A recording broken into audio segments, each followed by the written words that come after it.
ఈ కొండాయి బ్రిడ్జ్ వద్దకు రావడం జరిగింది.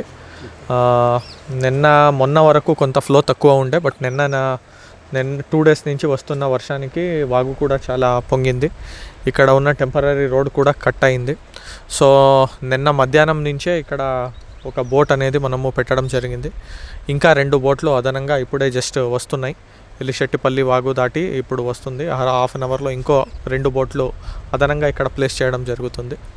ఇక్కడ కొండాయి వాళ్ళకి మనము అన్ని రకాల సౌకర్యాలు, పొద్దున కూడా ఒక మదర్ చైల్డ్ అండ్ కొన్ని ఎంప్లాయీస్, వాగు దాటే వాళ్ళు, స్టూడెంట్స్ వీళ్ళు ఉంటే కూడా వాళ్ళకి కూడా అన్ని సౌకర్యాలు మన ఫిషర్మెన్ డిపార్ట్మెంట్, ఫైర్ డిపార్ట్మెంట్ నుంచి చేయడం జరిగింది.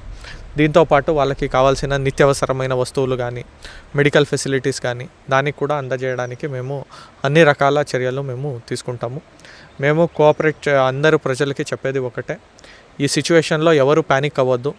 మీ నియరెస్ట్ ఉన్న మన పంచాయతీ స్టాఫ్ కానీ, మన రెవెన్యూ స్టాఫ్ కానీ, మన పోలీస్ శాఖ వాళ్ళు కానీ, మన ఫైర్ శాఖ వాళ్ళు కానీ ఎవరికి నియరెస్ట్ ఉన్నారో వాళ్ళని అడిగి వాళ్ళు చెప్పినట్టు కొంత సహకరించండి.